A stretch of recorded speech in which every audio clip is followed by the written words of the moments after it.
Saya ingin ke Mas Anies, karena ini dalam tema narasi yang dibangun bahwa ada yang berkhianat dan sebagainya.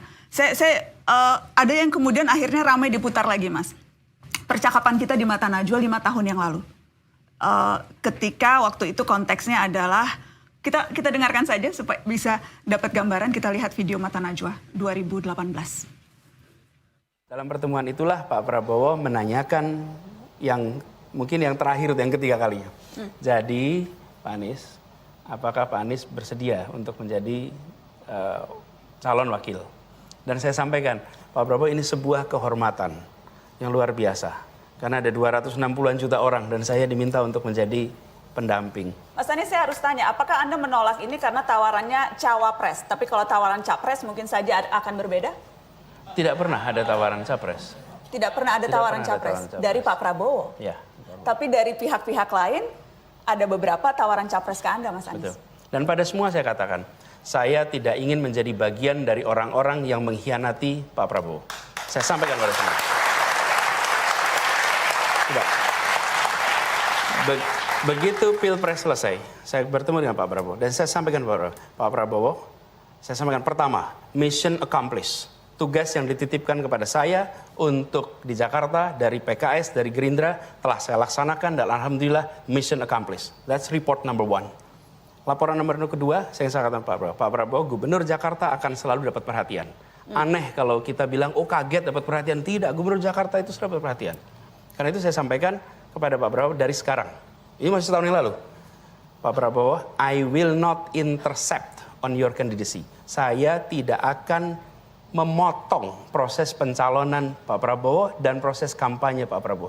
Dan komitmen itu saya pegang. Siapapun yang bertemu dengan saya, mendiskusikan soal ini, selalu saya katakan bahwa saya memiliki komitmen dengan Pak Prabowo. Tidak ada yang tahu kecuali saya dan Pak Prabowo. Tidak ada yang tahu.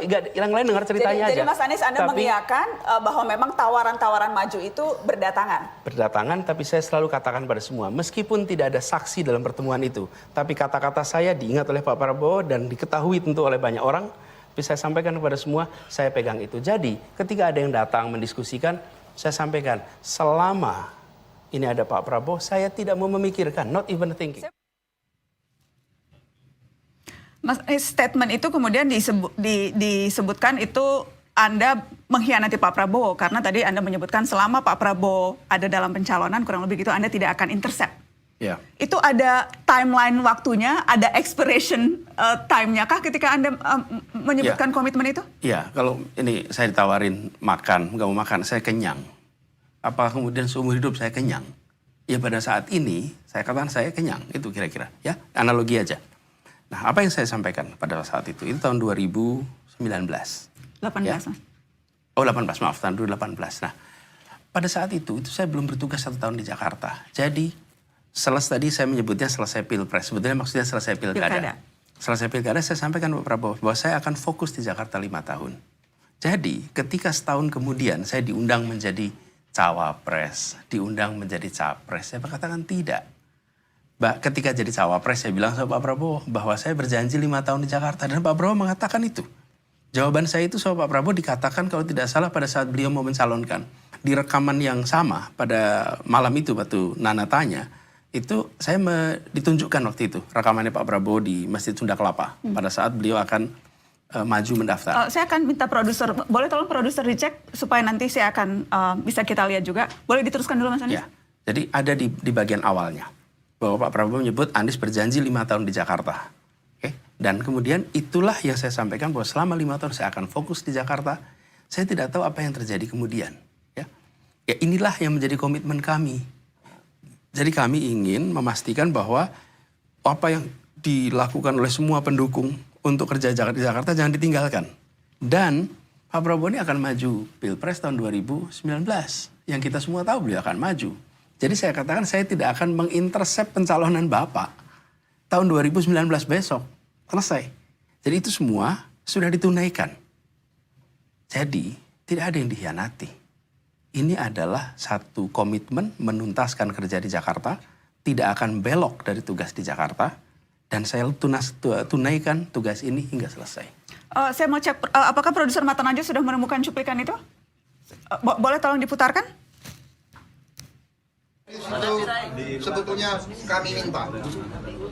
Tadi beliau mengatakan beliau sudah akan sumpah 5 tahun. Beliau harus setia kepada sumpahnya kepada rakyat dan sebagainya, ya kan? Ini yang Anda maksud, Mas Anies? Ya, jadi ketika kita berbicara itu konteksnya 5 tahun kemarin. Bahwa saya berkomitmen untuk di Jakarta, saya tidak akan kemudian mengkhianati komitmen saya. Komitmen saya juga Pak Prabowo, bahwa 5 tahun saya akan di Jakarta dan itu saya selesaikan. Jadi ini menurut saya agak terlalu jauh. Kalau kemudian dinyatakan sampai kapanpun tidak akan bersedia dicalonkan. Nah, sekarang juga saya tidak mencalonkan diri. Saya sedang bertugas di Jakarta, dicalonkan oleh partai yang pada saat pilkada juga tidak mendukung saya. Yang mendukung saya adalah PKS. Dan sejak kemudian dicapreskan oleh Nasdem, apakah sudah sempat bertemu dan berbincang dengan Pak Prabowo? Belum. Saya waktu itu menyampaikan permintaan untuk berjumpa, belum dapat waktu. Kemudian kita coba beberapa kali, belum ada waktu, sehingga saya kirimkan surat kepada beliau dan menyampaikan kepada beliau perkembangan yang sudah saya lewati, tuntas di Jakarta, dan juga perkembangan bahwa ada dinominasikan oleh Nasdem. Dan kemudian saya kirimkan surat itu kepada beliau. Bagaimana Anda menggambarkan hubungan Anda dengan Pak Prabowo sekarang? Saya hormat pada Pak Prabowo. Pak Prabowo adalah pribadi yang memiliki kecintaan pada Indonesia yang luar biasa. Dan saya akan selalu hormati beliau. Baik. Nah, saya ingin catatan kemarin, termasuk yang kasus yang kemarin disebutkan terkait peristiwa beberapa hari ini. Peristiwa beberapa hari ini, kalau kita perhatikan, sudah terjadi itu ketidaksepakatan. Nama yang saya usulkan sudah, yaitu nama yang tersedia satu nama. Tapi terjadi ketidaksepakatan antar partai. Bahkan di ujung sudah dikatakan, deh silakan Demokrat bisa mengeksersis opsi apapun. Jadi pada saat itu saya sudah di dalam situasi di mana utusan saya sendiri mengatakan, Mas, ini artinya Mas bisa nggak berlayar hari Selasa pagi. Dan saya katakan, sudah kita serahkan pada Allah. Bila memang Allah takdirkan untuk berlayar, insya Allah berlayar. Ada caranya yang kita nggak tahu. Bila Allah takdirkan tidak berlayar, insya Allah itu yang terbaik untuk kita. Dan dua-duanya pada saat itu diam. Pak Sudirman maupun Pak Dadang, dua-duanya diam. Mas, ini adalah keputusan penting. Ya, tapi sudah kita tawakal Allah. Dan kita tidak pernah menduga, saya tidak pernah menduga di malam hari muncul opsi baru, nama baru, partai baru di dalam koalisi sama sekali. Makanya ketika saya diundang untuk berdiskusi, saya katakan unthinkable. Jadi tidak ada hal di sini yang dicederai. Karena memang tegang kita. Sudah terjadi ketidaksepakatan itu. Anda mau menggambarkan itu untuk kemudian, karena sekarang kan narasi yang kemudian banyak berkembang adalah Mas Anies digambarkan sebagai pengkhianat nih. Sebelumnya mengkhianati komitmen dengan Pak Prabowo, kemudian sekarang mengkhianati komitmen dengan SBY, dan seterusnya dan seterusnya. Ya. Anda berusaha menjelaskannya dalam konteks itu? Bukan hanya menjelaskannya. Jadi dilabeli bukan berarti kita melakukan. Itu kan persepsi yang dicoba dimunculkan. Tapi fakta ini adalah fakta yang boleh diuji dalam sejarah.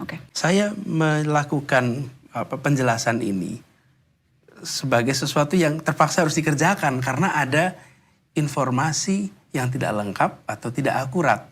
Tapi menurut saya ini tidak akan pernah selesai he says, she says. Ya, kata dia, kata saya. Tapi ini fakta, ini jelas, dan saya jelaskan apa yang kami alami, apa yang kami putuskan. Selebihnya kita maju ke depan, nengok ke depan untuk Indonesia yang lebih adil, Indonesia yang lebih baik untuk semuanya. Saya mau nyambung sedikit ke Gus Imin, karena kemudian akhirnya, ya itu tadi Mas Anies bilang, ini persepsi yang sedang coba dibangun. Ya.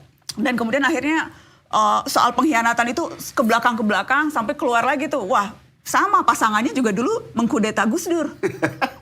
Berkhianat juga pada Gus Dur. Itu narasi yang kemudian disambung-sambungkan.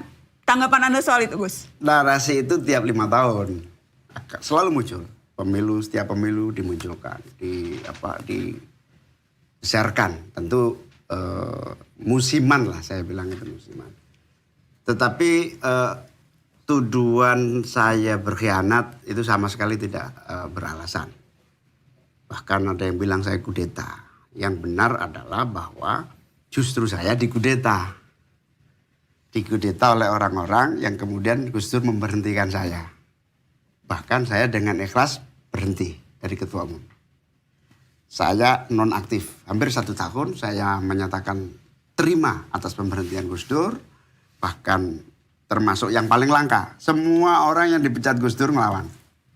Satu-satunya ketua umum yang dipecat Gus Dur tidak ngelawan hanya saya. Bahkan setelah saya serahkan, kemudian kepemimpinan diambil alih oleh Ali Maskur dan Yeni. Ali Maskur sebagai wakil ketua umum, Yeni sebagai sekjen, terjadi kepemimpinan lebih kurang 1 tahun. Dan saya tidak ikut-ikut, saya kembali menjadi salah satu ketua. Nah dalam proses kepemimpinan Ali Maskur dan Yeni inilah, itu hasil kudeta terhadap saya. Dan saya terima, nggak ada masalah. Tapi di situ karena nggak legitimate, bukan ketua umum, maka harus mengganti ketua umum supaya bisa daftar ke KPU. Karena harus daftar ke KPU, maka yang sah di KPU adalah tanda tangan saya sebagai ketua umum dan Yeni sebagai sekjen. Maka dititik temukan supaya saya bisa berdaftar. Itu tidak bisa terjadi. Karena tidak bisa terjadi, maka kita cari jalan supaya PKB bisa ikut daftar. Jalan yang paling singkat itu apa? Legalitas. Legalitas atas kepemimpinan. Nah, saya ketua umum, tanda tangan sendiri dengan wakil sekjen nggak mungkin. Ali Maskur wakil ketua umum tanda tangan dengan sekjen, nggak bisa diterima KPU. Kayaknya dicoba, itu pun gagal. Begitu gagal ya sudah, kita cari jalan. Salah satu-satunya jalan adalah pengangkatan Yeni sebagai sekjen itu nggak sah. Karena Yeni diangkat bukan muktamar, Yeni diangkat sebagai sekjen di tengah jalan. Nah penggantian itulah berkonsekuensi agak ribut segala macam. Nah, ini jadi cerita keluarga ini. Karena itu tudingan yang kemudian diarahkan. Ya, saya sebetulnya nggak ingin ngomong urusan keluarga, ini urusan satu. Ini urusan partai kan, Gus? Iya, urusan partai. Makanya saya bilang begini, hiruk pikuk itu terjadi, nyaris PKB nggak ikut pemilu. Bahkan pengambilan nomor nggak sah. Karena dia merasa sekjen yang punya hak sama Ali Maskur, saya ketua umum nggak punya sekjen. Akhirnya kita cari jalan, pengangkatan Yeni sebagai sekjen itu nggak sah memang. Penunjukan mendadak. Dari situlah penggantian sekjen Yeni kembali ke sekjen yang asal. Namanya Lukman Edi. Di situ KPU menerima. Akhirnya sah bisa ikut pemilu. Tapi udah remuk kita, udah macam-macam. Nah justru yang kemudian sampai hampir kacau itu, hampir gagal ikut pendaftaran itu, Gus Dur manggil saya. Gus Dur malah kaget. Saya nggak nyangka kamu mau saya berhentikan. Mau Gus. Buat apa saya berantem? Capek. Sudah berkali-kali kita ini berantem. Ya sudah kamu bikin surat pengunduran diri sekarang. Saya, ini sudah ada draftnya. Siap, saya tanda tangan. Saya tanda tangan surat pengunduran diri agar semua smooth. Apa yang terjadi? Semua orang belum tahu. Surat pengunduran diri yang sudah disiapkan Gus Dur, saya tanda tangani agar bisa jalan di KPU. Saya kasih kepada Gus Dur. Apa yang terjadi Gus Dur? Luar biasa. Surat saya terima men, tapi tolong kamu sendiri yang simpen. Nanti kamu keluarkan kalau benar-benar saya membutuhkan. Sampai hari ini tidak pernah diminta Gus Dur, surat itu ada di tempat saya. Ini behind the sign yang sesungguhnya itu ini. Sehingga alhamdulillah bisa lolos ikut pemilu. Masih ada surat itu Gus? Ada, masih ada sampai sekarang. Dan itu jimat yang tidak boleh ada saksi-saksinya juga yang akan terjaga. Nah itulah, jangan dibalik-balik, saya mengkudeta Gus Dur. Saya yang dikudeta. Tetapi saya terima, saya enggak. Itulah yang terjadi. Baik.